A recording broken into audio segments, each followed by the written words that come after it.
अनेक लोक मला प्रश्न विचारतात, केवळ 10,000 रुपयाच्या एस-आय-पीमधून रिटायरमेंट प्लॅनिंग होईल का?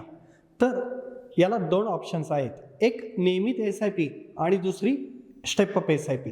नियमित एस-आय-पी जर आपण केली, 10,000 रुपयाची एस-आय-पी 20 वर्षांकरता जर केली आणि केवळ 12% परतावा जरी मिळाला, तरी 1 कोटी रुपयांचा कॉर्पस निर्माण होतो. त्या 1 कोटी रुपयांच्या कॉर्पसच्या माध्यमातून सिस्टमॅटिक विड्रॉल प्लॅनद्वारे आपल्याला महिन्याला 60,000 रुपयांचं पेन्शन सुरू होऊ शकतं. हीच जर आपण स्टेप अप एस-आय-पी केली 20 वर्षांसाठी 10,000 रुपयाची एस-आय-पी आणि 12% परतावा जरी मिळाला, तरी 2 कोटी रुपयांचा कॉर्पस निर्माण होतो आणि या 2 कोटींच्या कॉर्पसमधून आपल्याला महिन्याला मिळू शकतात 1,20,000 रुपये.